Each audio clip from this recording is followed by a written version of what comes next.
All right, good afternoon, folks. Welcome to the Wanda Coleman Theater. Yes, please, please. On behalf of Beyond Baroque Literary Arts Center, I'd like to welcome you all to the Southern California Literary Showcase featuring Tuesday Night Project, Graywolf Press, and lnlandia Institute. Please give it up for them. Make some noise.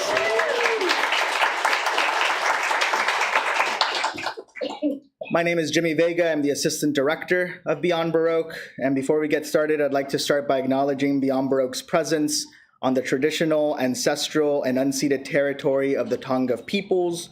We acknowledge the wrong done to these peoples through settler colonialism, genocidal practices, and the violent disposition of their land. And as an arts organization, we are committed to uplifting Indigenous communities, their stories, and cultures. For those who don't know, Beyond Baroque is Los Angeles' oldest literary arts center located here in Venice, California. Yes, 55 years this year.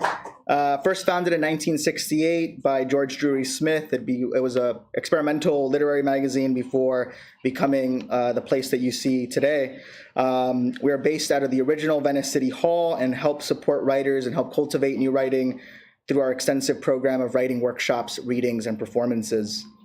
We are currently offering a number of workshops online via Zoom, such as our free weekly Monday night fiction workshop, currently facilitated by Raquel Baker, and our historic Wednesday night poetry workshop, facilitated by James Fujinami Moore. We also have a couple of last intensive in-person workshops slated for December, such as Learning the Rules to Break the Rules, in poetry with Xochitl Julissa Bermejo, and Unfolding Through Signature Time with Allison Adej Hell-Koch.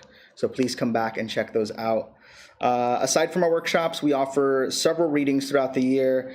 As you all know, Southern California Poetry Festival has been happening this weekend and will happen for the rest of today.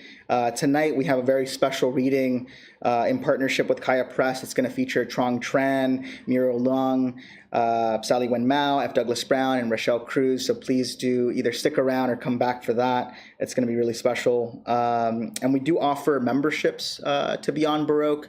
Our memberships allow us to offer free programming, our free weekly community workshops, and they just sustain all the work that we do. So please check in with Michelle Raphael, our director of to sign up to become a member or give a donation and continue to uplift literary Los Angeles. But today we have a very special showcase of 3 different presses, organizations, etc. And we are going to start off with Graywolf Press today. I'm going to introduce Katie Ford in just a second. Katie's going to tell us a little bit about Graywolf Press, and then we will continue. But Katie Ford is the author of 4 books of poems, most recently, If You Have to Go, by Graywolf Press.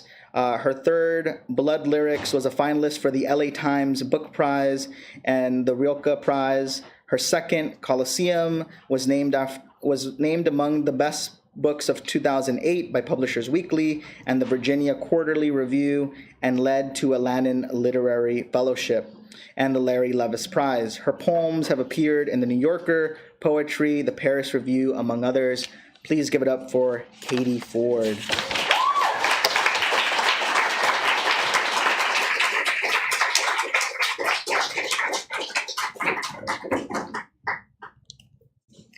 Hi, everybody. Thank you, Jimmy. It's so nice.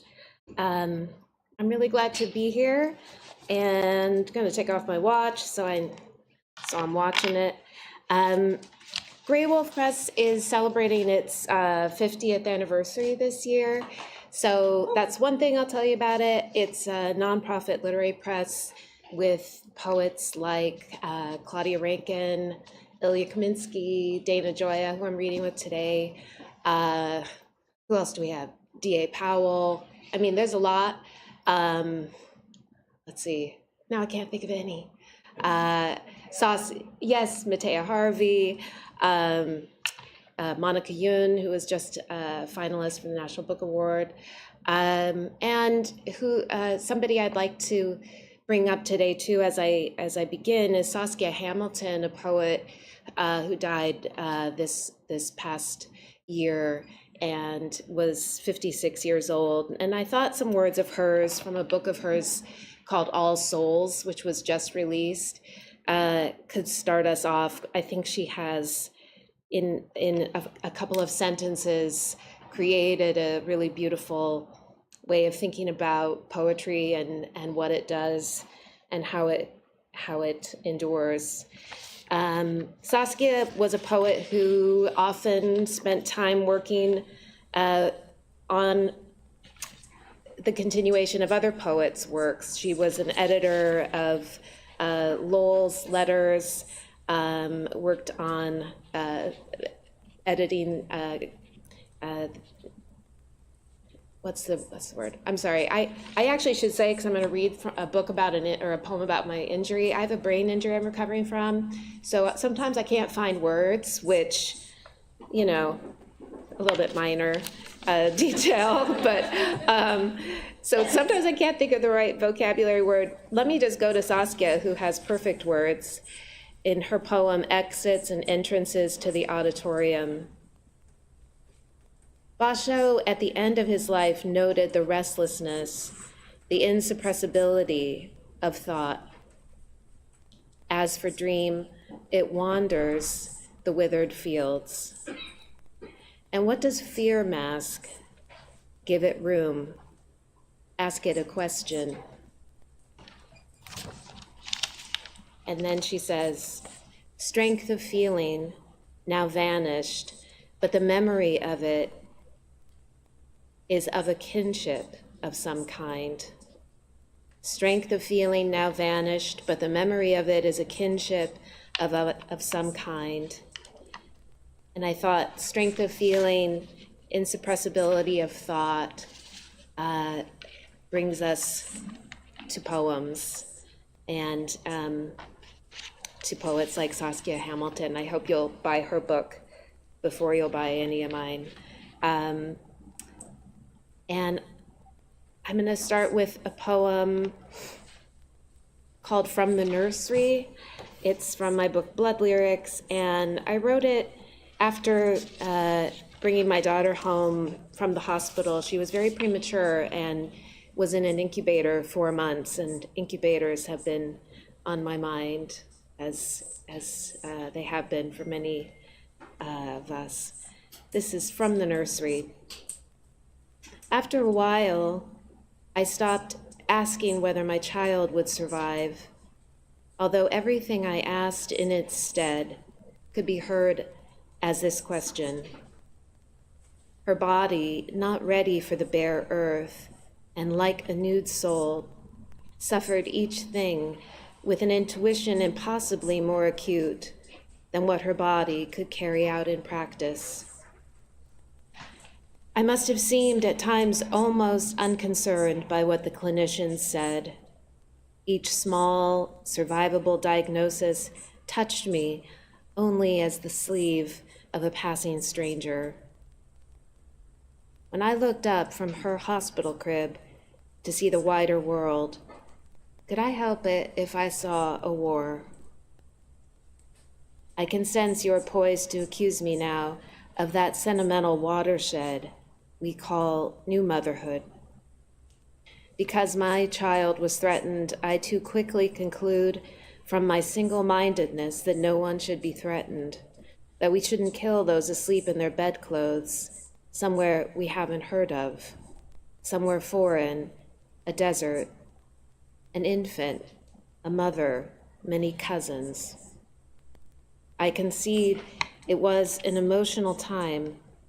I felt I had been dropped from a considerable height where the future remained, as it always had been, stridently unknown. It was simply the pitch that had changed. Now I look out from the nursery window, first a birch tree, then row homes, the city, the country, the world. Still the war widens, wide as a prehistoric mouth, wide as desperate slander. If you wish, call me what the postpartum have long been called: tired mother, overprotective, bare, open sore, a body made sensitive to the scent of fire or fume, just as your mother would have been when you were born, you who are alive to hear this now.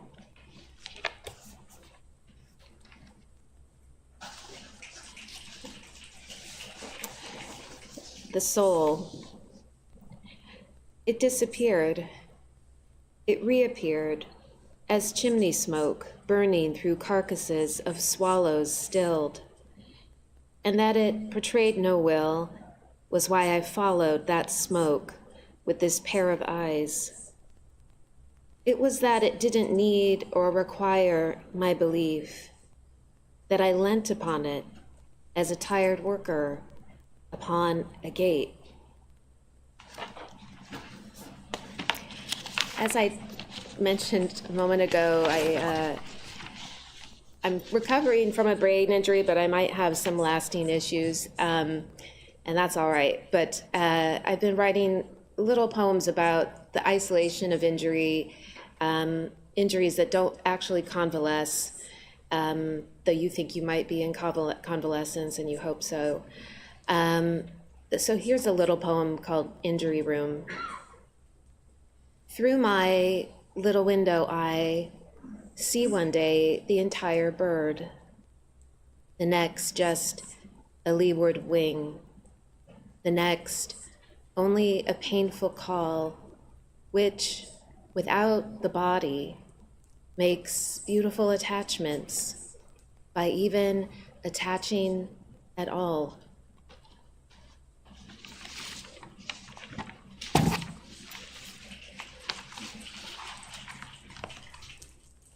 And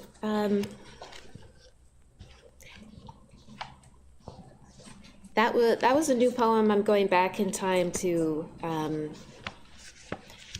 a poem called Psalm 40. I am content because before me looms the hope of love. I do not have it. I do not yet have it. It is a bird strong enough to lead me by the rope it bites. Unless I pull, it is strong enough for me. I do worry the end of my days might come and I will not yet have it. But even then, I will be brave upon my deathbed. And why shouldn't I be? I held things here, and I felt them. And to all I felt, I will whisper Hosanna for goodbye. It is sweet to think of myself alone at that very moment, able to say such a thing to all that was my life, to all that was not.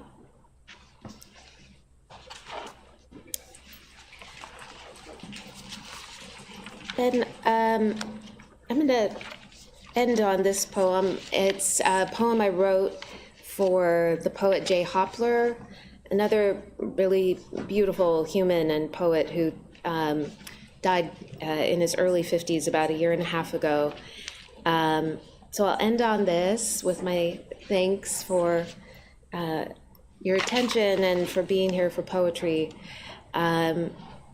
This poem is called For the Duration, for J. Hopler. The philosophers I love believed in things they didn't want to convert to. The isolation of the thought, of the shattering idea, lonelied them into a truth that would tremble too much were it carried from desk to window. Its outermost manifestations, too loosened, too far specified to seem much other than frailty now. And what I think they feared, or what I fear when tempted to tell you of something I saw, how it moved in me this way or that, what relief, what chiding need for a little sturdy peace this sight allowed or that touch, and of what, or with whom. is that such confiding could draw down the paradox that although it has no mass, light does strike. What we don't say is bright as metal bells. And were my friend still alive, I'd want to make a meal for him, something not all that skilled, but not all that terrible, lit with forefire and lateness of the hour. The giant peony erupting its skull from the center of the table would gather in us an enormity of conviction so thorough we'd want to carry it elsewhere. The risk of its complete disheveling, its dropping open, requiring us to resist the second thought that wants so badly to follow the first. That conviction itself pulls behind it a mender's cart, mustn't it? Better just to look at what the ludicrous spring has done, not saying much of it, speaking instead of anything else, certainly least of all trying to outlive it, by saying, there will be more, not now, but come next spring. Thank you very much.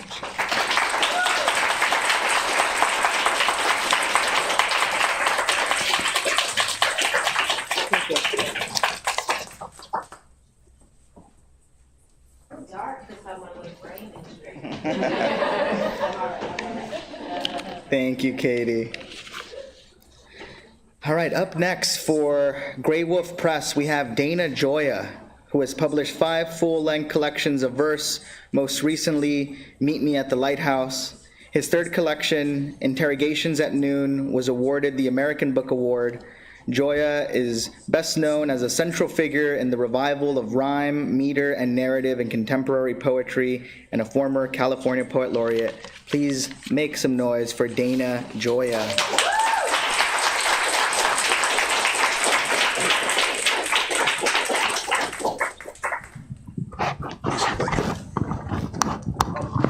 Can I get it up a little?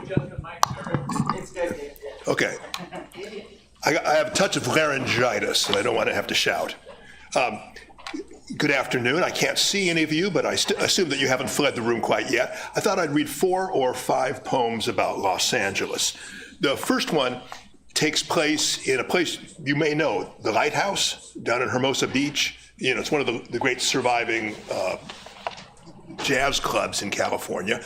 This poem has as many allusions as Ezra Pound's cantos, but they're all about jazz. And I refer to a lot of the jazz musicians by their first name: Chet Baker, Art Pepper, Cannonball Adderley, Stan Getz, Hampton Hawes, Jerry Mulligan. The house band at the Lighthouse is called the Lighthouse All-Stars. And there's one other allusion, which is to Tartarus, which is part of the bottom part of hell. This poem is addressed to my cousin, who I used to go to the Lighthouse with, who died as a young man. Everybody in the poem, except for me, is a ghost. Meet me at the Lighthouse. Meet me at the Lighthouse in Hermosa Beach, that shabby nightclub on its foggy pier. Let's aim for the summer of '71, when all of our friends were young and immortal. I'll pick up the cover charge, find us a table, and order a round of their watery drinks. Let's savor the smoke of that sinister century, perfume of tobacco in the tangy salt air.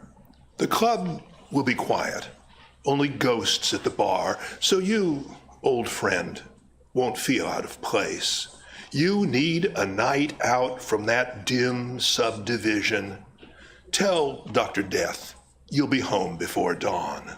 The club has booked the best talent in Tartarus: Cannonball, Hampton, Jerry, and Stan, with Art and Chet, those gorgeous greenhorns, the swinging masters of our West Coast soul. Let the all-stars shine from that jerry-built state. Let their high notes shimmer above the cold waves. Time and the tides are counting the beats. Death, the collector, is keeping the tab.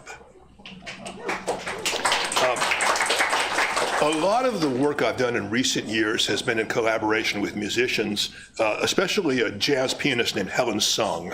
And I want to do two of the lyrics that I wrote for Helen, because it's interesting when you work in collaboration, because it leads you to write poems you wouldn't write otherwise.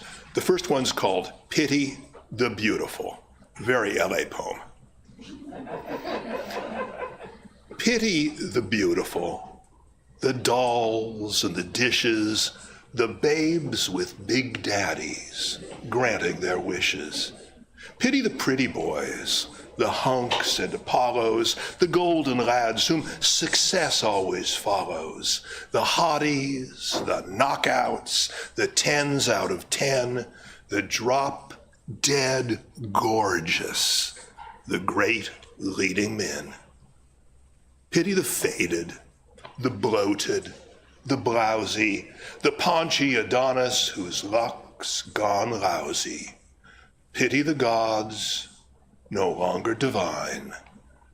Pity the night, the stars lose their shine. And Helen called me up, and we're putting this album together, and she wanted an up-tempo kind of Latin beat number. And I would not have written this poem, I think, without her sort of giving me the beat. Let's go downtown. It's a hot summer night. Lovers are sitting in sidewalk cafes, making up, breaking up, hooking up, cooking up plans that would leave you amazed. Let's go downtown. It's a hot summer night. Let's not sit home and get in a fight. Let's eat spicy food in some dark little dive and let our bodies know we're alive. Summer is here. The young are on fire, and every tattoo spells a word for desire. They're strutting as naked as custom allows. They never say later. They only say now. Let's live in the flesh and not on a screen. Let's dress like people who want to be seen. Don't bring me home till the dawn's early night. Let's not waste this hot summer night.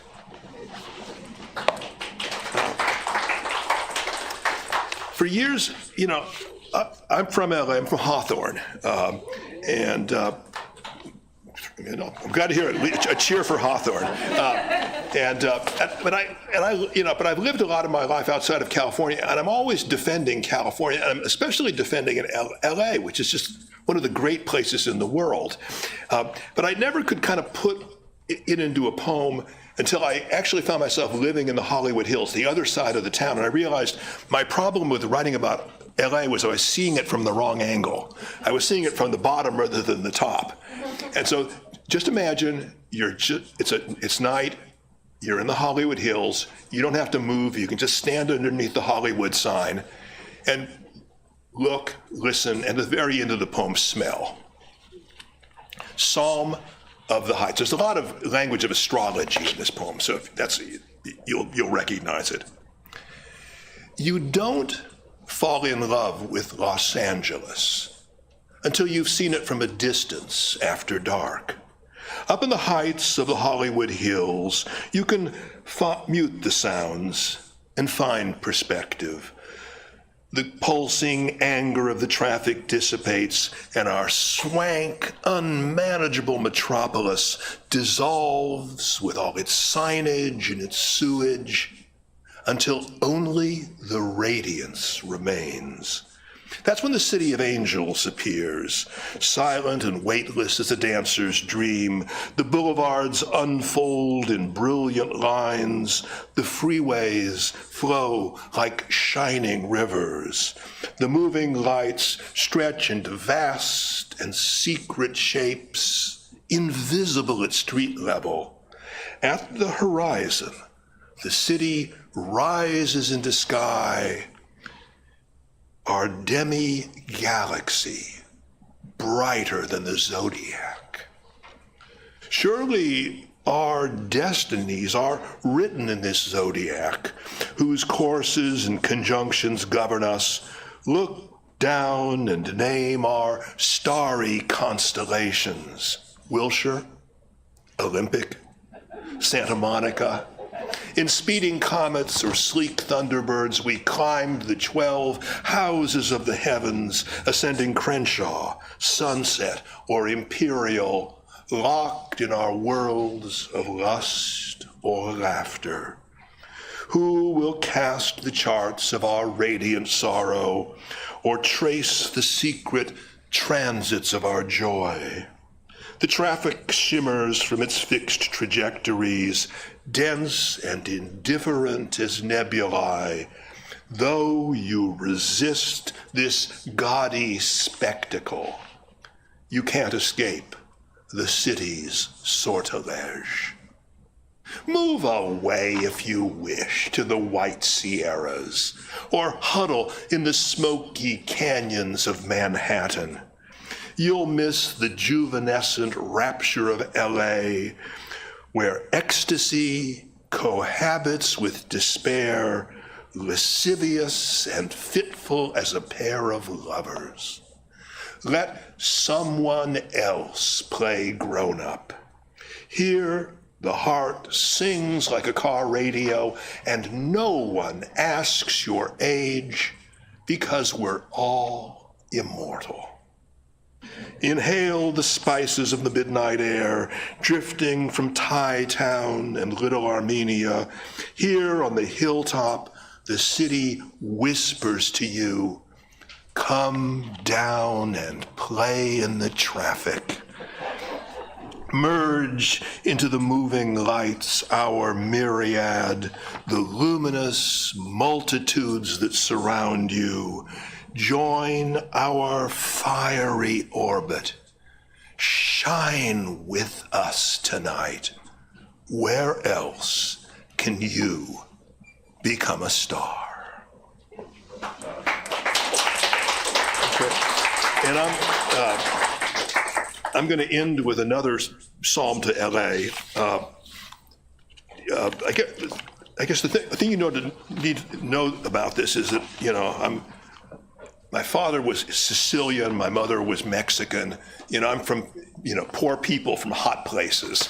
And there's a term I use that's an Italian term called mezzogiorno. And it means the poor southern part of a country. Now, this poem is based on something very simple, which is that almost no one in Los Angeles knows how this city was created. And so I start with the people that created the city, who were all outcasts. They were all racially mixed couples and were considered impure by the Spaniards. And they really got the piece of land that nobody else wanted. And then they named it after the Virgin Mary. Psalm to Our Lady, Queen of the Angels. Let us sing to our city a new song, a song that remembers its name and its founders, Los Pobladores, the forgotten 44, who built their pueblo beside a small river. They named the river for the Queen of the Angels, Nuestra Señora Reina de los Angeles. Poor, they were forced to the margins of empire, dark, dispossessed, not one couple pure. Let us praise the marriages and matings that created us. Desire swifter than democracy merging the races, Spanish, Aztec, African, and Anglo, forbidden matches made holy by children.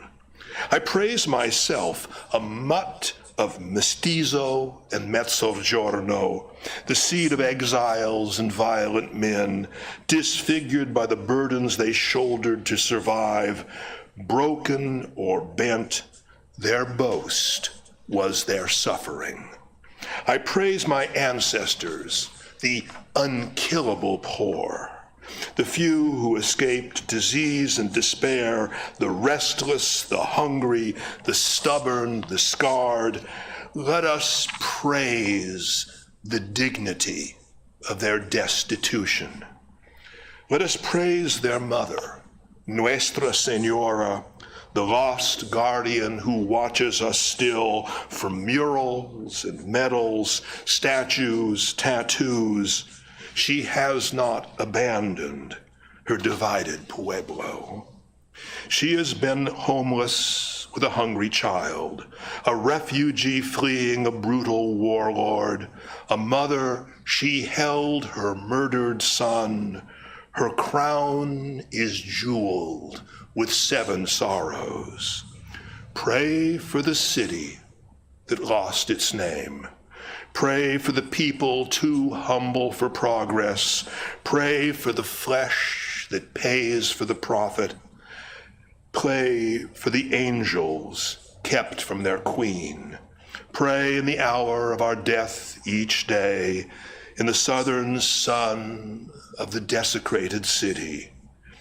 Pray for us, Mother of the mixed and misbegotten, beside the dry river and the tents of the outcast poor. Thank you so much.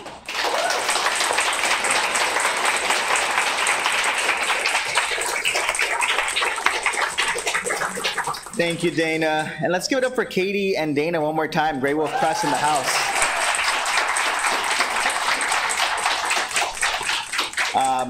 Thanks for those Psalms of Los Angeles, Dana. It was placing me to like our next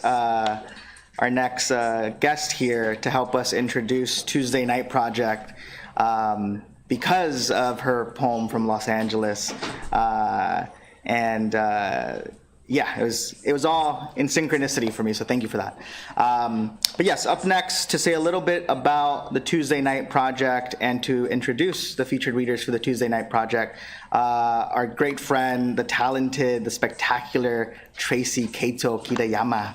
Make some noise. Thank you, Jimmy. Thank you so much, Beyond Baroque, for having us and including us. We're not a traditional press. We're not a press. We're a space in Little Tokyo.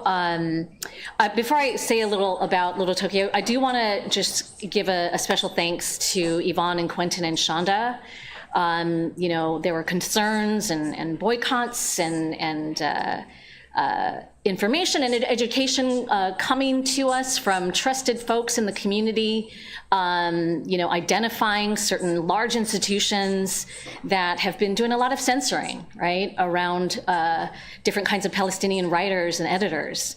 And so that became a huge concern of whether or not we would even be able to participate. So Yvonne and Quentin and Shonda went out of their way to just very immediately respond to us and clarify certain involvements, and support, and particularly with this festival, and put out a statement online. And so it takes a lot. I understand, there's a lot of people to process with and through. So I just can we just give a hand to that, immediate sort of work and labor? Yeah. So Tuesday Night Project is an entity, a family, a network. We present this space called the Tuesday Night Cafe, and it runs on the first and third Tuesdays, April through October, traditionally, aside from a pandemic. And it's in Little Tokyo, and we've been doing it since February of 1999. We present Asian American artists of different disciplines, but poetry and the spoken word has always been our through line from the beginning.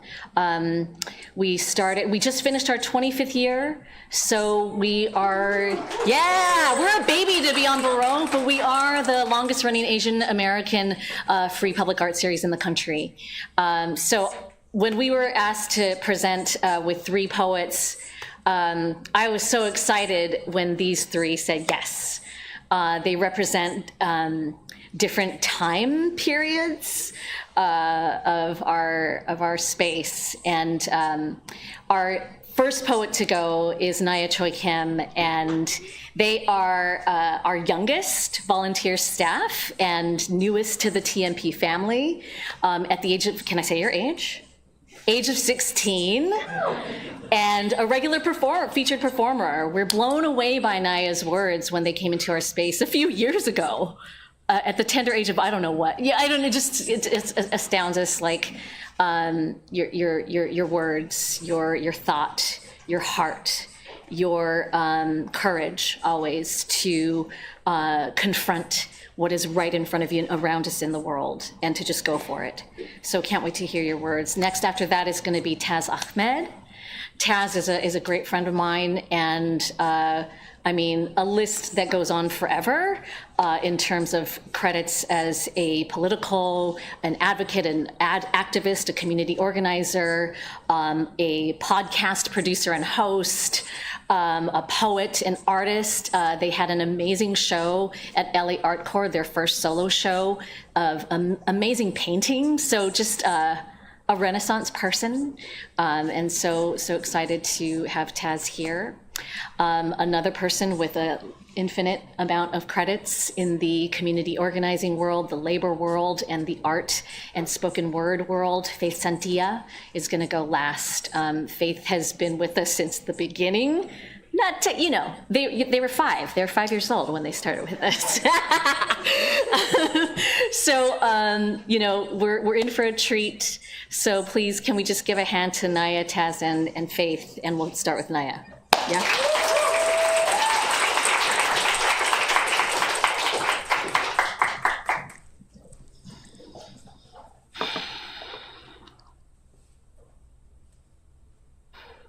I've played the imitation game. In my own personal thesaurus, personality is synonymous to someone else's name. I've hidden between lines, tightened my belly, and taped my legs just to fit into boxes that don't quite fit right. I've played the imitation game. Throw my flaws out the windows when talking to someone I don't feel like getting close to. Coiled lies around my own throat that have grown to become heavy weeds. I've hidden between the non-existent curves of my body and lines of graffiti in the girls' bathroom. I've played the imitation game. Listened to trashy music just to be able to sing along to the lyrics with friends. Stayed up late doing research on the history of Germany in order to sound smart during a class discussion. I've thrown my stuffed animals under my bed to hide the fact that I need them to sleep, and become addicted to the taste of hot metal in my mouth just from biting my tongue. I've played the imitation game, laughed at obscene jokes and cussed as if it was a prayer, joked over sleep schedules and mental health, giggled over guys I don't like, waved at girls who whisper about me behind my back. I've played the imitation game. I've strategized and held my cards carefully moving pieces. I aim for an unreachable, non-existent finish line. I've played the imitation game. Sacrificed my pawns for a useless king, built buildings on my properties so that people would avoid visiting me, convinced myself I was something else other than scared.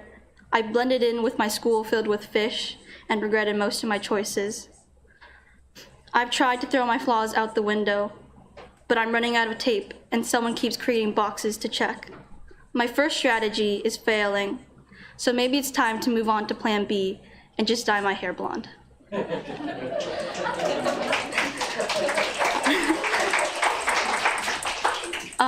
I wrote that piece before I actually did bleach my hair with my friend, but it didn't have anything to do with that.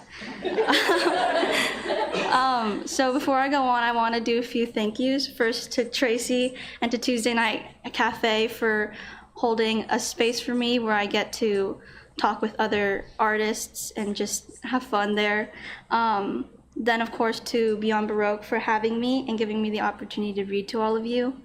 And finally, to my friends and family who came to support me, my best friend Mikala, and my parents.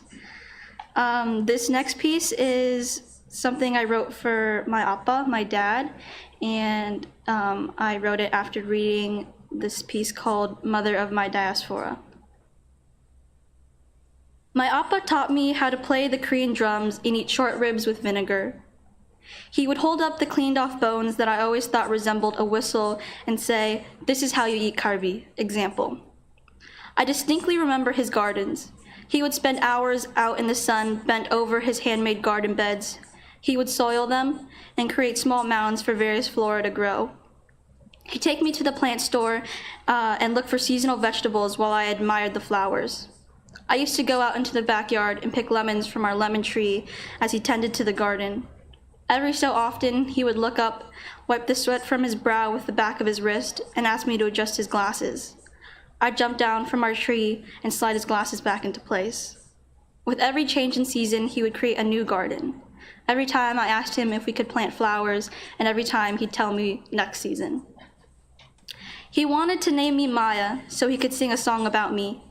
On Sunday mornings, he would bring out his guitar and play Bob Marley and Neil Young. He never stopped a song, even if I came to tell him something. I used to have to yell his name over the sound of guitar chords, and if I got upset, he'd impromptu write a song about how smelly I was. He was not a good songwriter. It's hard to say if I've forgotten the things I don't remember. I'm not sure if the memories I do have were curated from stories or photos I've heard and seen. My childhood is foggy. There's a nostalgic haze to it that makes it hard to see clearly. A list of things I do remember. 1. My papa is sick on the couch covered in a large blue blanket that belongs to the bed. I didn't know that adults got sick. 2. I accidentally steal fake high heels from my preschool, and my dad says I'm not allowed to wear high heels till I'm an adult. 3. My dad tells me I have to start learning piano, then I can learn whatever instrument I want.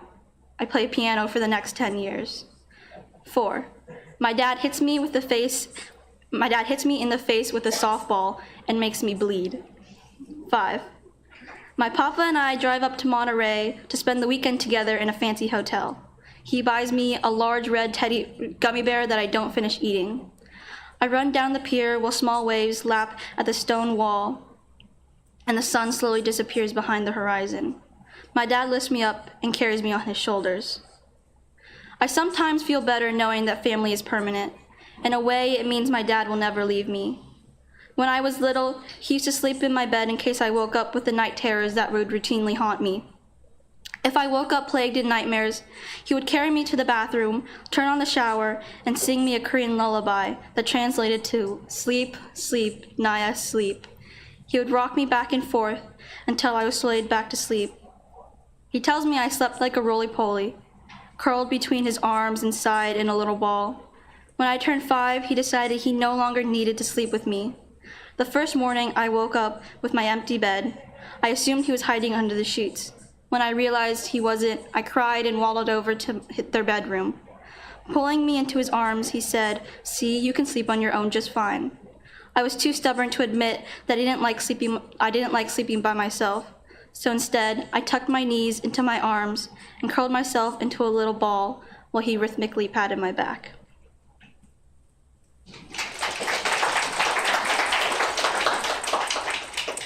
This next piece I'm going to read is about my thoughts surrounding the humanitarian issue in Gaza, which is a very complicated issue right now. But for me, what isn't complicated, based off of what I've been hearing going on in the past month and just historically what's been happening, is there's a need for a ceasefire. And I've come to my own conclusion, which is that I can mourn for the victims of Hamas and still simultaneously want a ceasefire, and those two things are not mutually exclusive. So this is my very, very new piece. Today I woke up and forgot about the 20,000 Filipinos who didn't in 1902. Today I cleaned my face with products from Jeju and forgot about the 15,000 residents killed. Today, I walked into school and forgot about the 100,000 Native Americans who walked the Trail of Tears. Today, I called myself Asian American and forgot about the 300 women and children killed in Nolgundri. Today, I called myself Asian American and forgot about the bombs that leveled Korea, Vietnam, Laos, and Japan. Today, I called myself Asian American and thanked the U.S. for providing a supposed safe haven for my grandparents and parents, and for your grandparents and parents. Today, I forget and believe in the American dream. Today, I walk by the body of a fallen bird and forget the 6,000 and counting bodies of fallen children in Gaza. Today, I buy myself a Coke and pay for an Israeli missile. Today, I opened Instagram and watched a before and after makeup video. I observed the woman's face and touched my own. Today, I watched a before and after video of Gaza. I observed the traumatized bodies and cradle my own. I observed their tears and wipe my own.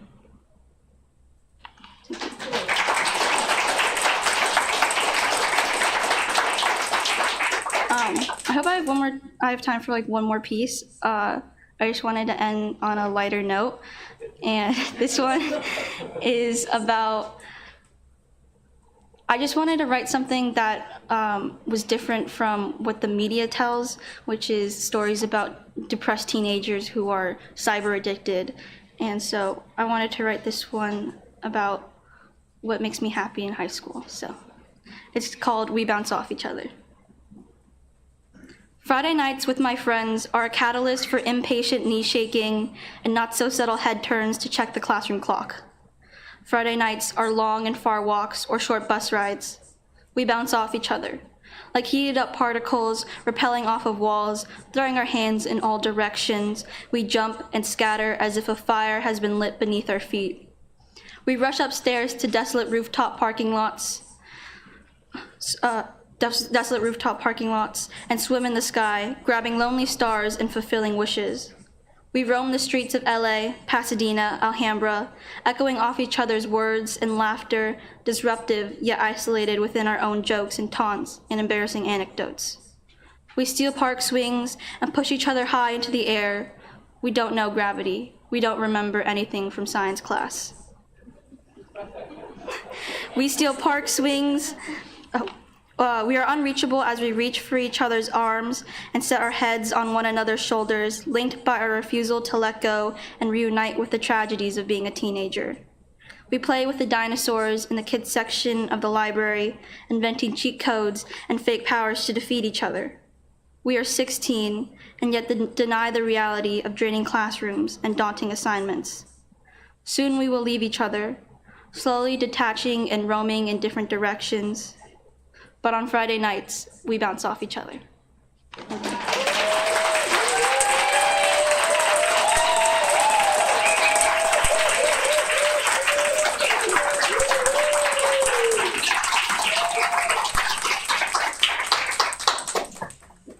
Hi, all. That last poem was so cute.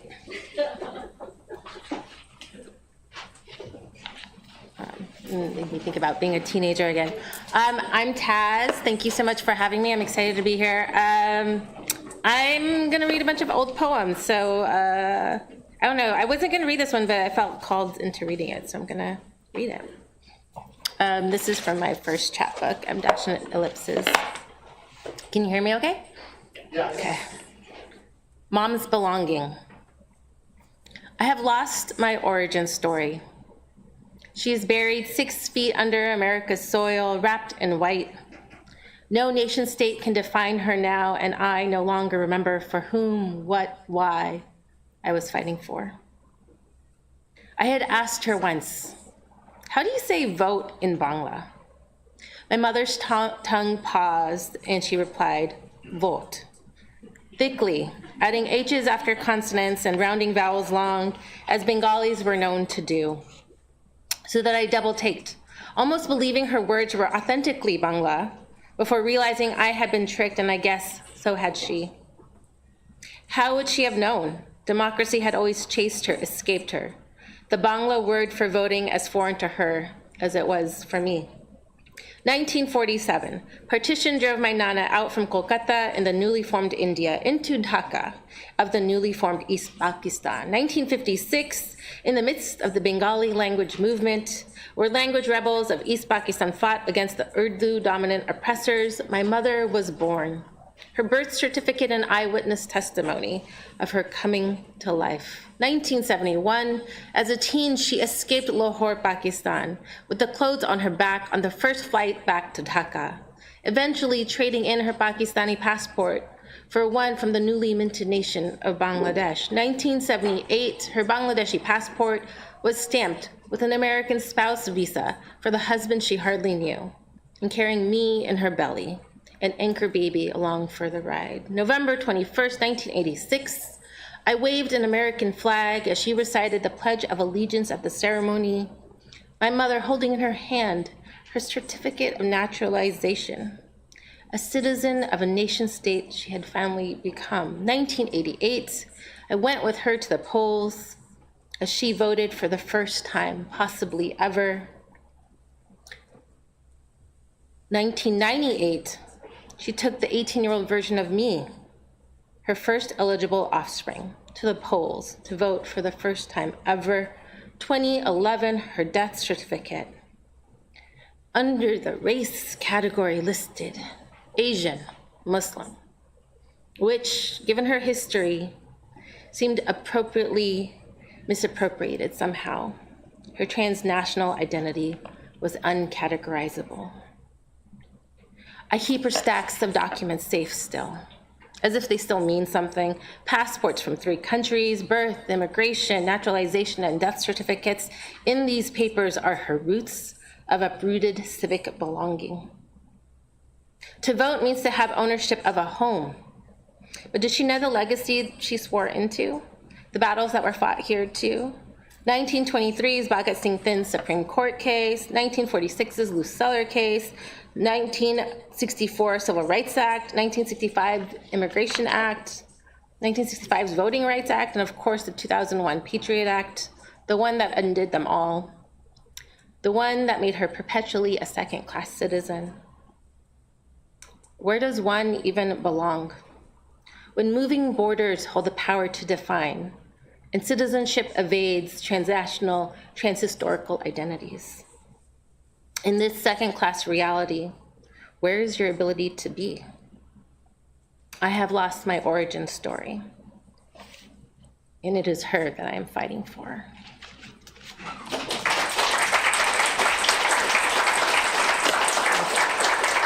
I have these books for sale out there.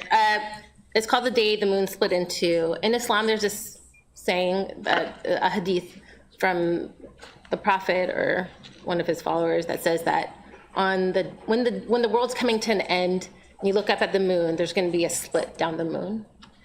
So I named this collection the day the moon split in two. It's a grief poetry collection about my mom. Moon-faced. My mother's face used to remind me of the moon, round and fair. The acne pockmarks like the crater's surface, cheek dimples like meteor shadows. She was plump, a celestial body to reckon with a gravity so powerful it could make waves. Her face looked like a 12th century Persian painting, a Rumi poem embodied, or maybe moon paintings and lunar poems just reminded me of my mother. The moon face with the almond-shaped eyes and the thick arched eyebrows, upturned chin and pursed red lips stare back from the ancient gilded parchment like the moon had never set. On her wedding day, my father looked through a handheld mirror to gaze upon her face for the first time. Their eyes met. Someone asked what he saw, and he said, a beautiful moon. On the day she died, the moon split in two, and the world came to an end. We've been struggling to piece the moon back together ever since.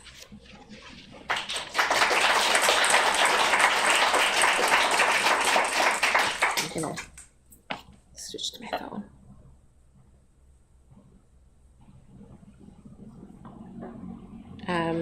If you haven't picked up, my family is from Bangladesh, and I have, my parents came over in the 1970s. Before they came over, they were obviously in Bangladesh, and they had escaped East Pakistan to Bangladesh when first there was partition where India got split up with the Muslim nations, and then there was like another divide, civil war, that made Bangladesh independent. So during that independence, my nana, my mom's dad, was put in a concentration camp by the Pakistanis. And in all of my organizing work, I spent a lot of time thinking about how do we draw parallels with our history here as the Muslim Americans with the Japanese Americans. And so this one is called If Our Grandparents Could Meet, dedicated to all my Japanese American allies and friends. If our grandparents could meet, maybe our grandfathers could have shared notes about the type of barbed wires that spiraled around and kept them caged in like animals. Was it jagged aluminum or razored steel or broken glass? Maybe they'd talk about how the moonlight through the barred windows shined stripes on dirt floors, about the blandness of the food they were fed, devoid of the flavors of home, about how they went quietly without putting up a fight, how they were taken on a long ride across a desert in the middle of the night. Maybe my grandfather's camp outside of Lahore had taken notes from the camps of Manzanar on how to make enemies of innocent citizens. Maybe war is tripped on a universal language, and stifling independence is shot with the same brand of bullets. Maybe our grandmothers could have hugged over longing and long-lost loved ones. They could have traded notes on how to raise children with stability when the future is uncertain. Maybe they could have traded motherland seeds and tips on how to bring to life the tropics in a desert stand, and recipes on rations, maybe curry. Maybe they all could have whispered meditations, prayers, and du'as that were said to keep them alive and safe. Maybe they could have traded protection amulets and lucky charms. Maybe they wondered why it wasn't enough. Maybe they joke about the improbable places they found beauty, or maybe they blocked the memories and ached muscles remembered what they tried to forget. Maybe we are the same, at least same. Our legacy, liberations on parallel paths. What might happen now to me is what happened before to you, is what happened before to me, and so on and so on and so on. We walk in each other's shadows. Maybe together we can stop it from happening anymore.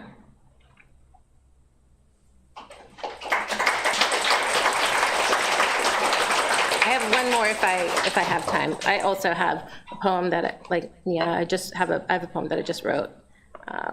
I performed it at the last TNC, and it's kind of unedited. It's called Free. Friend, I can't feel a thing. For the dead child, dead children, mother, community people, again, that I doom scrolled past in memoriam, eulogy, on protest signs, Instagram carousel posts, funerals on live stream, videos made on the last battery bars, made screaming through tears, begging to be seen, to be heard, to be human. I wish I could cry rage, again like I once used to, but instead I see a mirror, a reflection of self. The dry, wrinkled hands of the older woman like my nanny's hands. The uncles with the furrowed mustaches that look like the uncles at my mosque. The dusty children with shell-shocked eyes that look the same age as all the kids I'm an auntie to. The sister on my television that looks like my Palestinian friend. Maybe it's her cousin, maybe it could have been her. The brown skin, the almond eyes, the yallah whispers on lips like mine. I see in this mirror a reflection, a self, me. Friend, I wish I could feel something again, but even that is policed. Share enough so that you empathize, but not too much so that you desensitize. Trick the algorithms with selfies, repost images of the dead. Careful to not type words that make you seem like a terrorist. Do all this so the other can't ignore, but people in charge are the other that will never see. This dehumanization project makes it easier for them to turn our bodies into animals, objects, nothings. Our humanity is inhumane, children of the darkness, laws of the jungle. Friend, this dehumanization project will have them believing that the man in Chicago that stabbed a 6-year-old boy who ran to him to hug him was a mentally ill lone wolf, and that the hundreds of dead civilian babies in the bombed hospitals were just animal shields. But maybe this dehumanization project affected me too. Makes me feel less human to myself, numbs me to be less, smaller, quieter, confined, objectified. I am unable to deeply empathize again. I am too numb to hold a sign that says, "Hug me, I'm a Muslim," again. I am too dazed to sit at their dinner table with their racist parents and fake smile again. I am too tired to tell them why I'm a good Muslim again.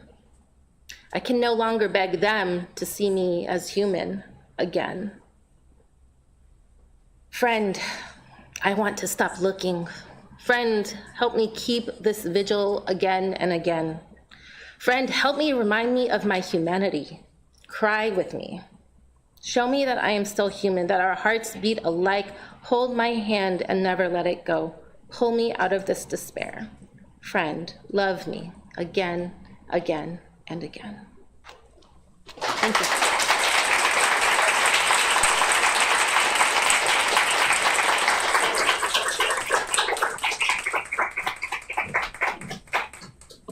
Hi, everyone. First off, thank you for creating a space that has been inspiring. It's been a long time.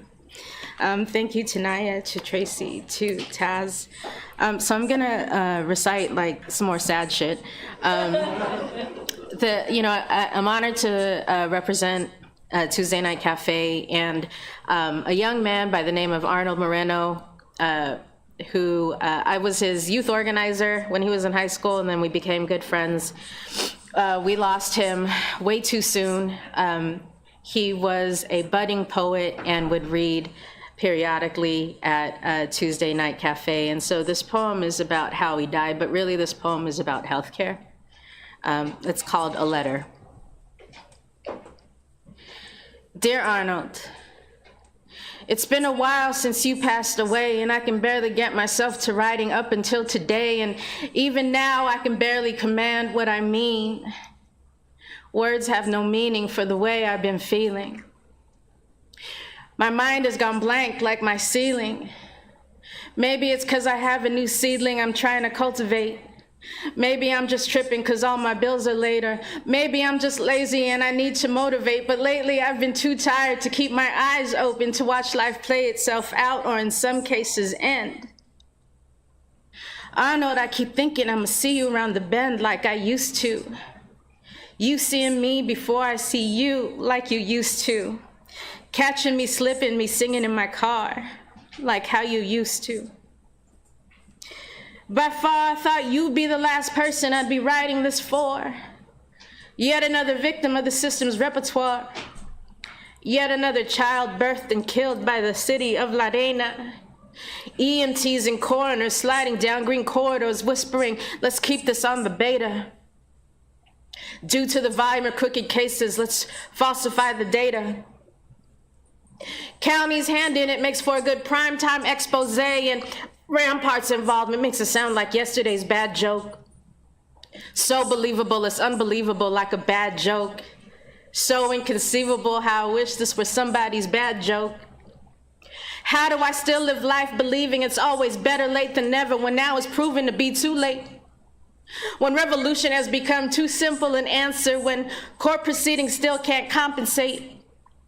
When poetry is no longer driven by purpose, but rather surfaces out of frustration or worse, that there really are no right answers, so that I just might end this piece on a positive verse. I make no apologies for this being a sad song. Not a soliloquy on social obloquies, just a sad, sad song. A song of mourning, not just for you, Arnold, but for the lives of those not honored to have met you, because truly it is their loss as well. Yesterday, a strong swell came and picked up the scent of wet grass over to where I sat. It blew through my porch and over my welcome mat.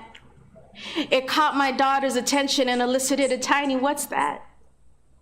It traveled over the valleys and over the 101 overpass near Andover, rambled through downtown LA like it was the Bible's first Passover.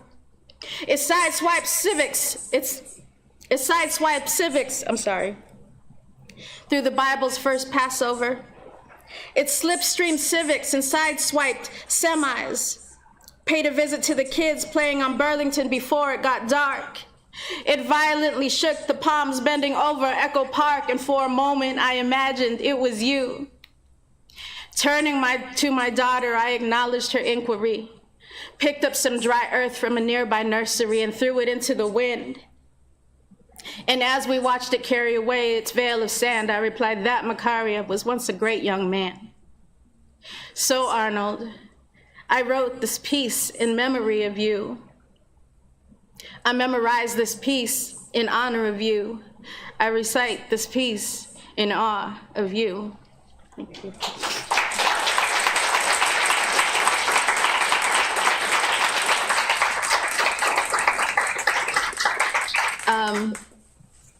Sadly, the next poem I'm gonna share with you all is about another young man we lost way too soon, a young Filipino-American man by the name of Angelo Quinto, who was having a mental health crisis at home, no weapons, with his mother and his daughter, his sister. And he was murdered by Antioch police and actually died a few days before December 2020. Christmas 2020. And I think if we all remember what 2020 was like, there was also this large international outcry for justice for George Floyd. And I think the thing that made Angelo's murder a little bit more painful was that he was murdered in the same exact way that George Floyd was only 6 months before. And so I wrote this poem for the family he leaves behind, for his little sister, his stepfather, his auntie, and his mother. This poem is called For Bella, Robert, Diana, Cassandra. All of my poetry has become eulogies, because what the poet sees is mothers hold rosaries. Mama went overseas where cops can imprudently kill with impunity and still be on duty. Qualified immunity means free to kill at will, to take liberties with taking lives, to literally live life to terrorize, to fake chivalry for bigotry, trading in to protect and to serve for knees at the neck or the spine at the curb. But what it is that I most despise is the audacity of those authorized to punish the police. The nerve they have asking a grieving family to publicly call for peace. The embers are glowing, the city's exploding, the numbers of people keeps going and growing, and as it should. If the cops took my son, I'd burn all that I could. Listen. The embers are glowing, the city's exploding, the numbers of people keeps going and growing, and as it should. Cause if the cops killed my son, goddammit, I'd burn down all that I could. Cause when will they learn if they never get burned? When have they learned when we don't let it burn? When will we learn that it's finally our turn? I want all of us just to think for a minute of all that it took just to get one convicted. We voted, we won, but we still lost the Senate. Turns out it don't matter who we got elected. We rallied, we tweeted, we let it get heated. We called out this country and the whole world had heeded. No matter how filthy, nor hilly or chilly, millions had marched in hundreds of cities just to find a single U.S. cop guilty of the murder we all watched on Instagram. Rodney King, Philando Castile, and Sandra Bland asked if it mattered there was video and dash cams. Now the best version of me believes in abolition, but the mother in me needs to see them rot in prison. And my spirit's at peace with these contradictions, cause I ain't the one who needs a conviction.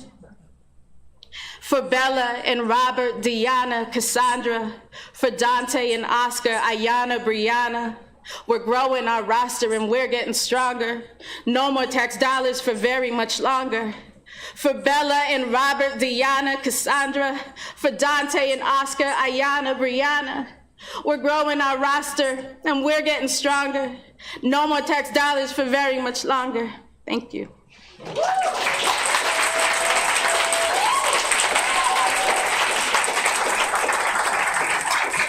Give it up, folks. Please give it up. Make some noise. Make some noise. Thank you. Thank you, Naiya. Thank you.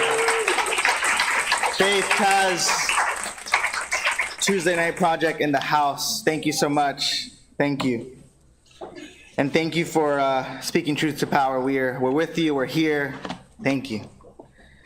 Up next, we have lnlandia Institute.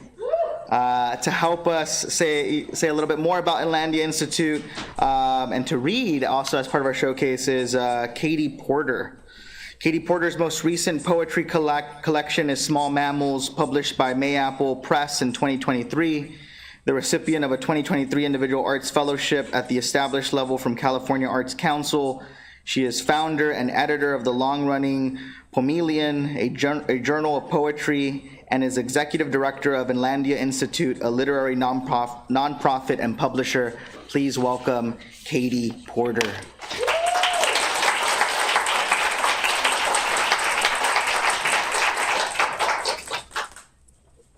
Hi.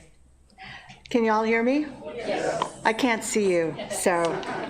Hi, Liz. I know you're there. I'm here now. And, okay, so lnlandia. We're a literary and cultural arts nonprofit, very much like what Beyond Baroque is doing here. We have a publishing arm that I'm really thrilled to say, as a poet, we have an annual poetry prize called the Hilary Gravendyke Prize, named in honor of the poet Hilary Gravendyke. I don't know if we have anybody here who knew her, but she had a couple of poetry collections published within her lifetime. She was published by Omnidon, her collection Harm. She taught at Pomona College in Claremont and unfortunately died at the age of 35 from a long-term illness. And she had been published in our online literary journal, which we just launched another issue of today. I've been with lnlandia since about 2007. I became involved because of my work as a poet and because I had founded that other literary journal that Jimmy mentioned, Pomelian, a journal of poetry, and that has been around for about 15 years. And I'm really proud of what we're doing out in the Inland Empire, which is, part of our greater Los Angeles region. And just to prove our reach, Liz Gonzalez is here. She's on our board. If we can give a shout out to Liz, wherever she went. And Shonda Buchanan, who is on the board here. She is a contributor and regular presenter for lnlandia. She was just in our These Black Bodies Are anthology, which is a collection of writing and art by Black writers. So we are constantly publishing, and we have a number of core programs, and I really appreciated having a youth come up here and read. I love teens. They're some of my very, very favorite people. We do a lot of programs for teens. I'm also a parent. So as kind of a lead-in to that, I'm going to lead us off. I got involved with lnlandia because I'm a poet, so I'm taking off my executive director hat and putting on my poet hat, which I have in the past brought actual hats to do that, but this time I did not. My latest collection of poetry, Small Mammals, a lot of poems and poetry focuses on the joys of new motherhood or the trials of infertility and all the things at the beginning of that arc of parenting. There's not a lot of writing, at least among poets that I've seen, that focuses on parenting young adults and parenting teens. I don't think we give teens enough credit, for one. And we, yes. And their lives are really rich and complex. And as a parent of two young sons, most of these poems were written from the time they were in middle school all the way through and after high school and even a little bit into the pandemic years. So I'm going to read you a few things, and as I'm sure we're all aware, we are all small mammals. So, the mole. Miracle enough was that I saw the young mole at all, exposed as he was, trundling clumsily as furry chocolate sausage with legs, crossing an ocean of asphalt alone, snout to the ground, pressing forward at top speed, which is to say, not very fast at all. In fact, every few inches he stumbles, does a barrel roll, rights himself. The road is no place for a mole. Intractable, impossible to burrow. I stop in the middle. At this pace, he'll fall prey to a cornering car, stooping hawk, or loping cat. Tenderness traps me, drawn to become his unlikely ally. I redirect with my sneaker, stand guard as a car rounds the bend. Up against the insurmountable curb, wouldn't it be easy to leave him? Let what may be, be. But instead, I bend, clasp the velvet of his midsection, deposit him beneath shrubbery where instinct drives his little digger hands to turn earth, tunnel under, rump waggling until he vanishes. Not so unlike watching my own son drive off alone for the first time, the distance lengthening forever between us.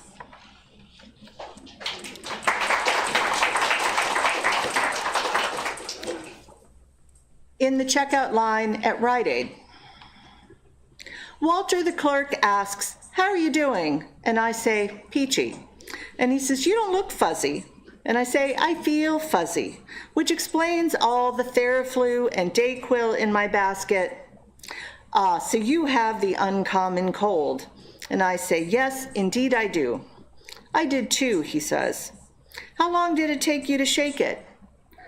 "I missed a week of work."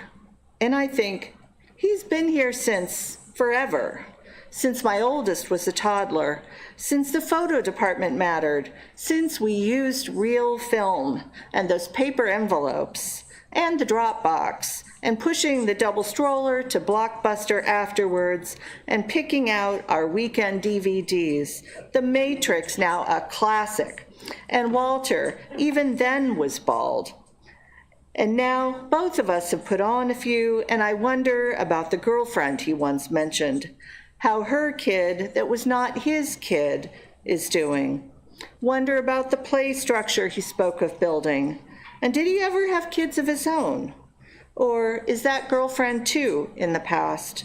I think this, but never ask, even as he rings us up, me and my youngest son, who at 17 now drives a 20-year-old car that, like us, has seen better days, but mostly it's just cosmetic, and heck, at least it still runs.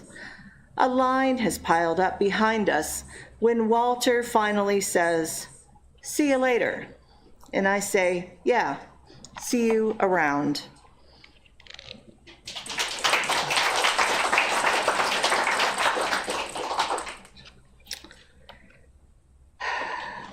You know, there are all those baby books, like What to Expect when you're expecting and What to Expect the toddler years. They don't make one of those for teenagers. So this is what it would look like if they did.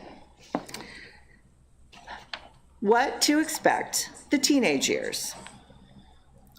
A distant echo, like fruit belched up from breakfast.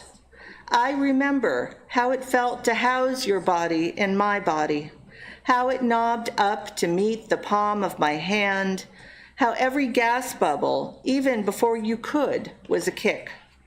Then you grew. Plop. You fell out of me like a menarche clump of red cells, except you were pink and frail and required oxygen. Then suddenly you were pushing up to standing, then walking, running, playing matchbox cars, and now here you are, only a toddler, with your own car and license, and my time is my own again, and I don't know what to do with it. There was nothing to prepare me for this. I read the baby book until the spine cracked and pages leaked out like my nipples oozing milk whenever you cried.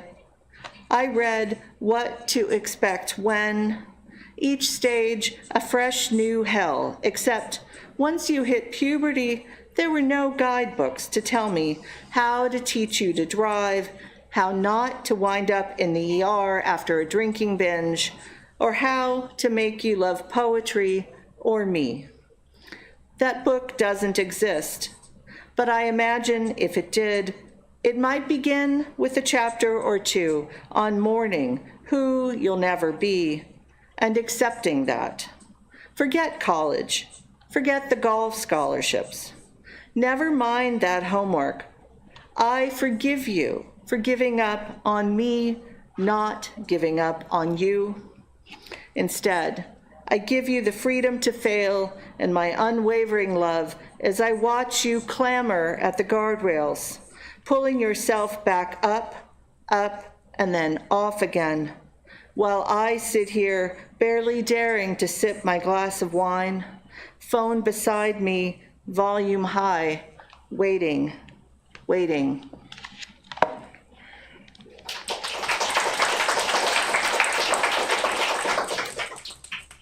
Okay. I forgot to set my timer. Oh, oops, that's why I brought my phone up. So I have 2 more poems. Oh, is that for me? Tell them I'm not home. It's okay. Driving home, we spot a roadkill skunk. Our son's call comes in when the rain pours down, and the ambivalent freeway is crushing cars like beer cans beneath work boots. He is parked askew in the fast lane after careening into the concrete barrier, having pulled a 360, maybe 2. And while there are no rainbows, no sunbeams, from which to divine intervention, I thank the indifferent gods for not correcting their near miss when he exits the car in the midst of traffic, to marvel that he's alive during the biggest rainstorm we've seen this year, his tender mammalian body so eminently crushable.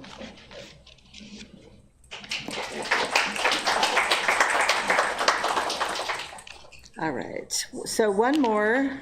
If anybody out here is familiar with the burros that are running wild in the hills of Riverside and the surrounding areas, we have wild burros.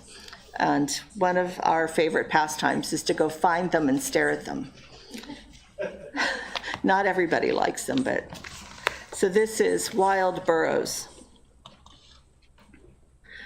My sneakers crunch gravel by the side of the road. I have leapt from our wilderness green outback. It's all-wheel drive overkill for city folk like us. Wild burros own this hillside. Ordinarily they graze unseen, their plain coats twinning with the stone of outcroppings. But now they glow electric against the emerald of a post-winter wet weather landscape. I click my tongue. One looks directly at me. They munch, nothing for company but themselves, the twittering birds, and the increasingly frequent cars. Sometimes they parade through the city as though they own the road, litter it with leavings like ticker tape. They do not sense danger when they stray into our territory. Mammal to mammal, I want to warn them. My husband silences the engine. We are just yards away, yet the burros don't move. To live so tenderly in the moment. To live as though nothing in this world could ever cause harm. Thank you. So, administrative hat back on. I want to introduce our next two poets.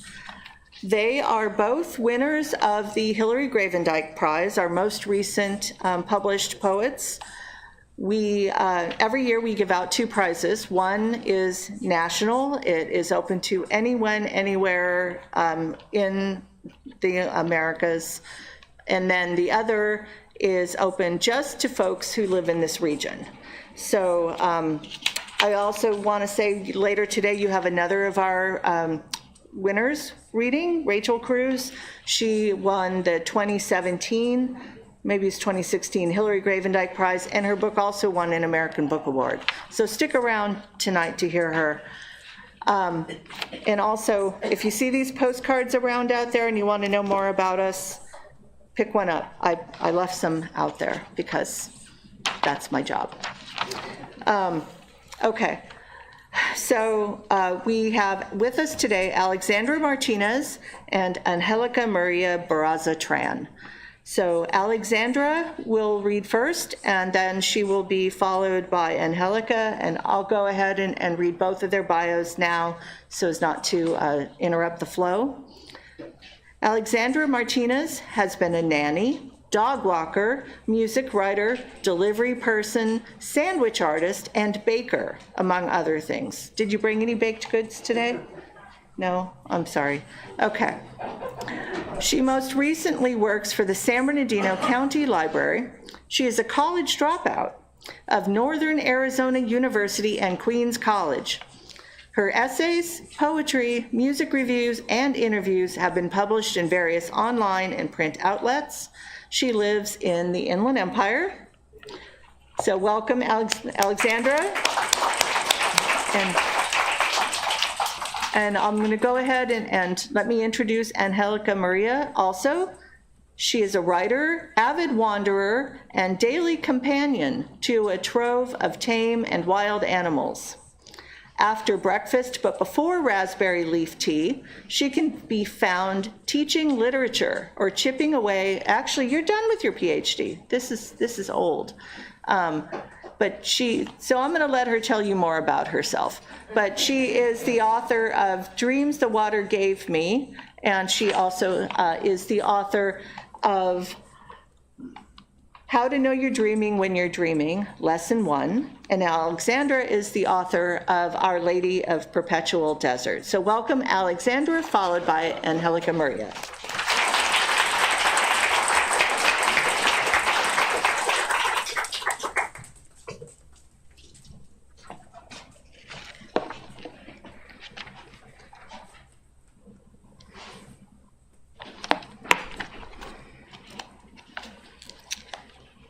Garden Psalm. I plucked my mother in the garden and a tomato in my mouth. We are homegrown, like terrorism, like the white lady on the podcast talking about how she didn't realize how important free time was until she found religion. What is my religion? A song started playing when I was writing this. The singer said, "My friends, my family, they mean so much to me." I agree, but remember that the singer beat his girlfriend. Everything is like terrorism. Last night, there was another mass shooting, not like terrorism, but actually terrorism. If I keep saying that word, will it lose its meaning? My mother sits in the garden. She loves the sun on her face. My mother can't remember her birthday or the concept of terrorism. Everything is terrorism.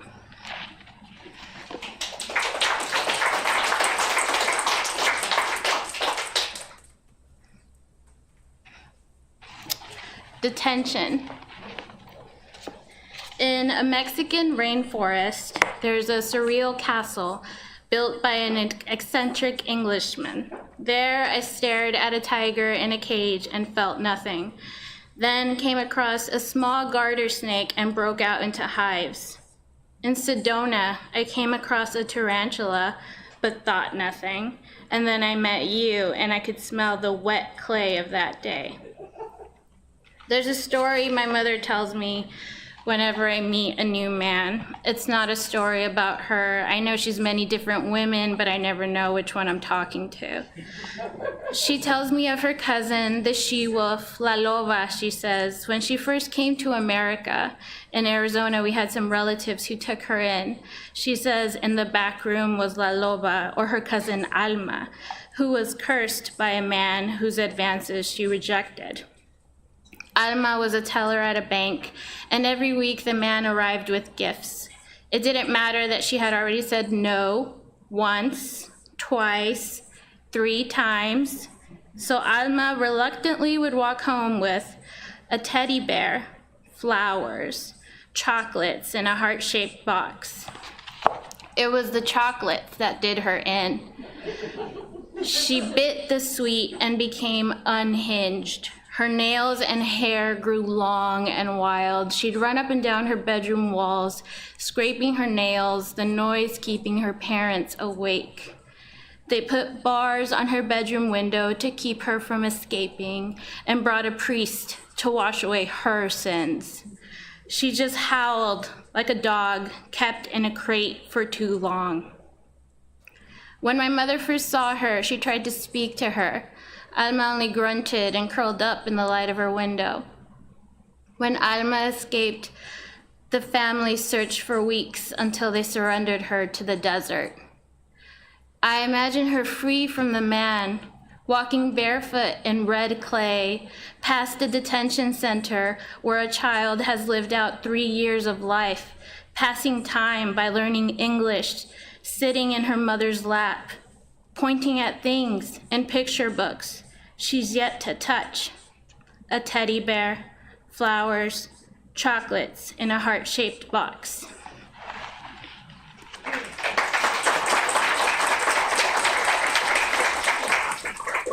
Thank you, Beyond Baroque, for having me. Like Katie said, I used to be a baker, so this is a poem about that. The girls in the kitchen. The girls in the kitchen meet up when the moon is still setting, then brew coffee, melt butter, talk shit, get to work, knead the dough, stir the filling, confess every sin, devour every desire, all the while, taste this, taste that. The girls in the kitchen smile at the delivery guys, take their time signing their names, say, I'm clocking out for break. Say, have a good day to everyone who was sleeping when they were already in the kitchen. The girls in the kitchen leave the kitchen empty, like the girls in the kitchen were never there.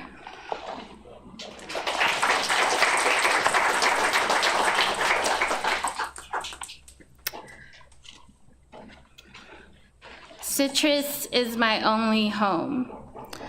To bite into an orange is not the same as to cut into an orange, is not the same as to pick the orange.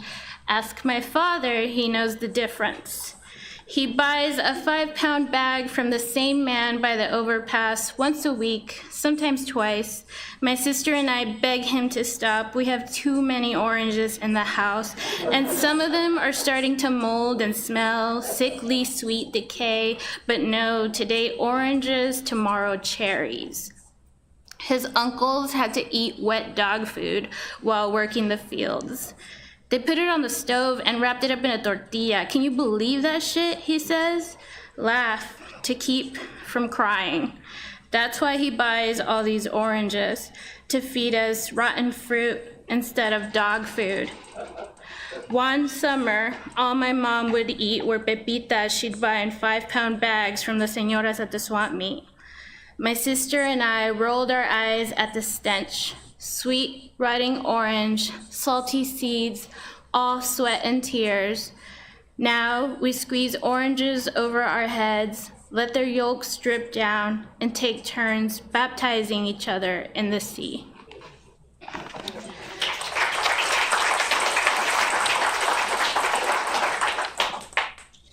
Thank you. I grew up in the Inland Empire. I'll read one more poem that's very much about the Inland Empire. Jesus. I saw Jesus in a cluster of flowers. sorry.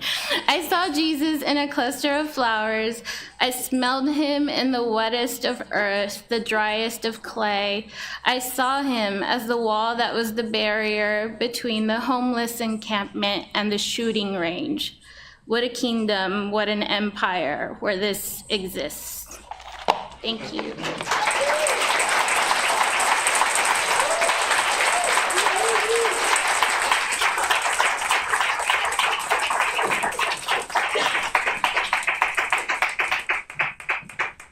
Hi, everyone. I am just so inspired by all the poets that have come before me.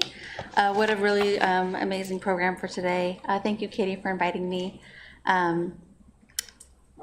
There's nothing relevant really to add to my bio other than I'm a cat mom.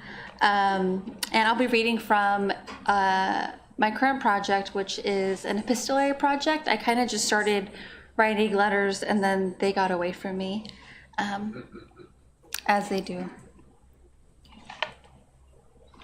Dear X, last night I fell asleep in a field and woke up soaked in dew. The walk home was a recuperation, a meander through a pale ray of light. I used to make lists about everything. There's something cathartic in naming, in ordering names and seeing them coexist on the same piece of paper. I don't know if you'll receive this.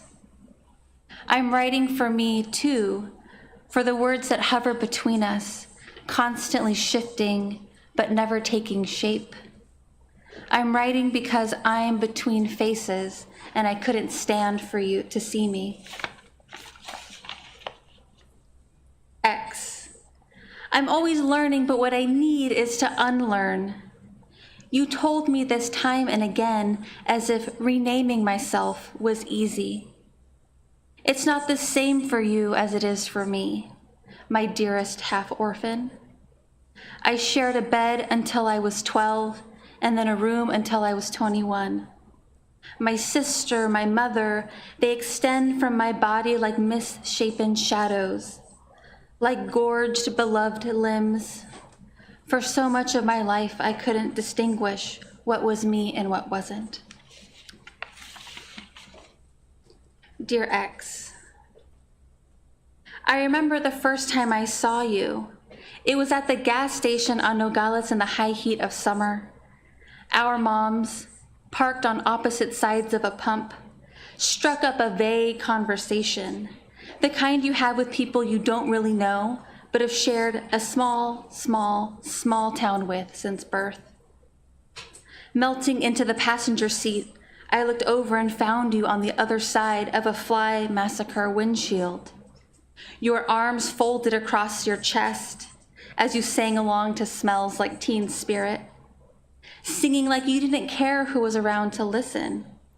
Well, I was around, and I listened.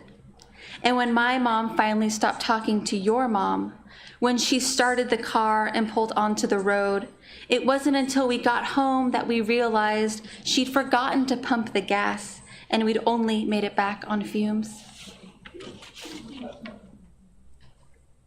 X.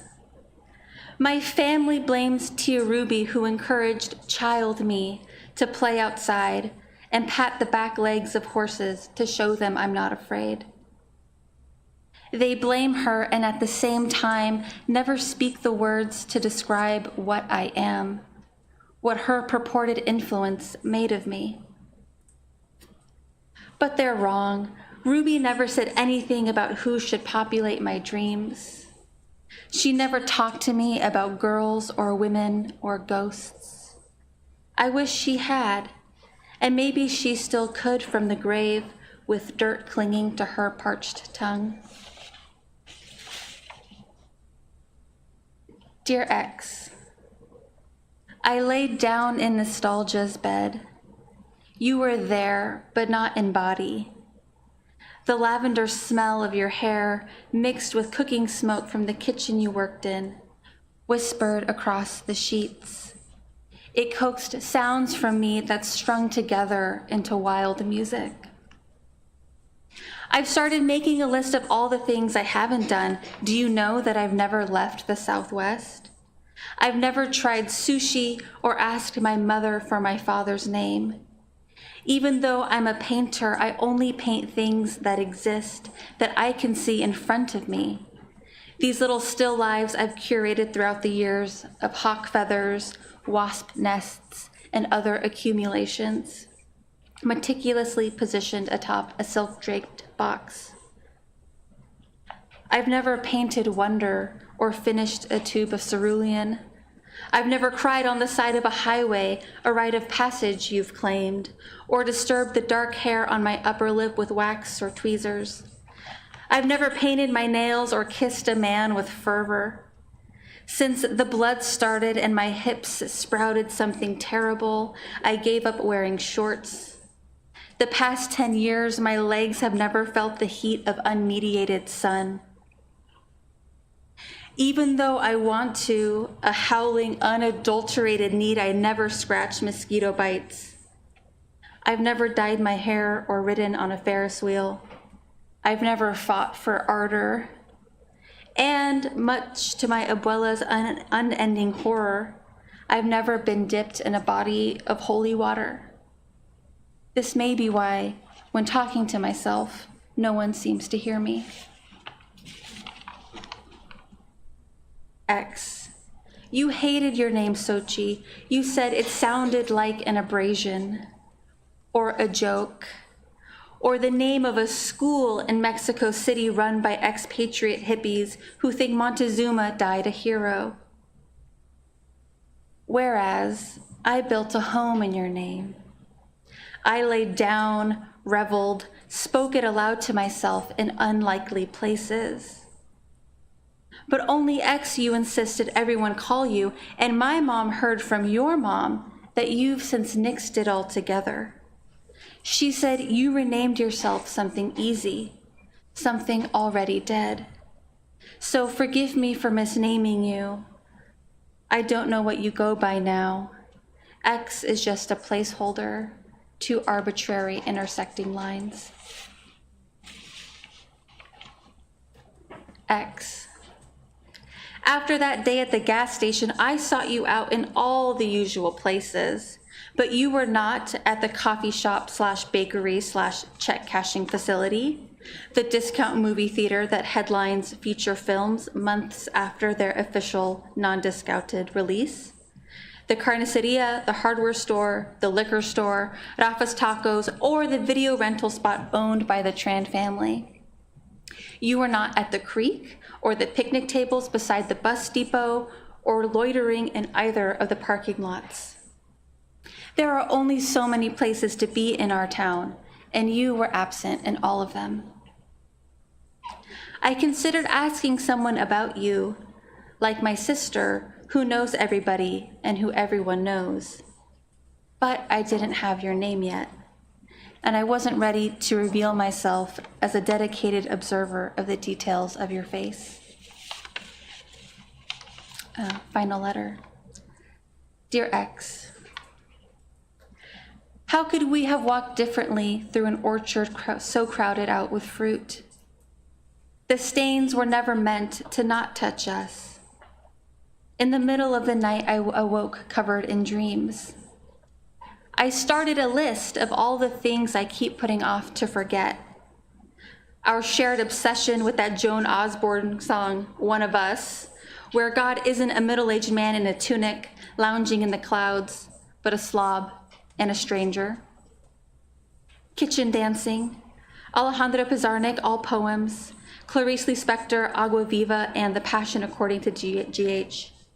Touch, generally, the month of November, boxed wine, Taos at that point the farthest either of us had been from home.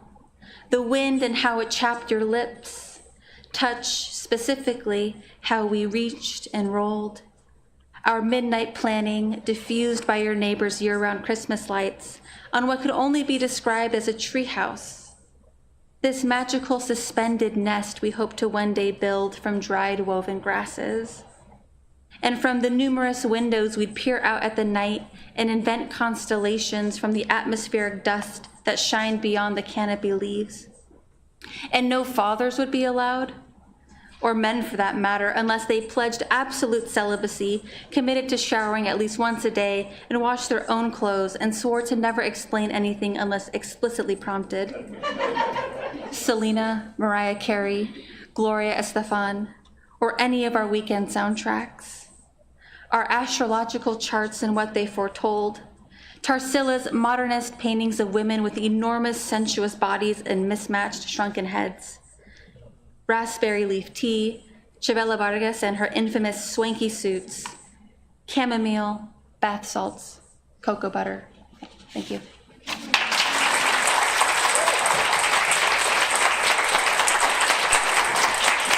Thank you, Angelica. One more time for Angelica.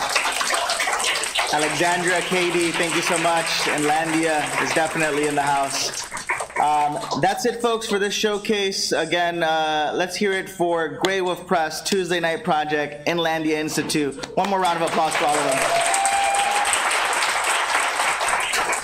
We have 2 more programs to wrap up the festival, so definitely stick around. We've got tacos out back in our garden and books for sale in our bookstore. Thank you.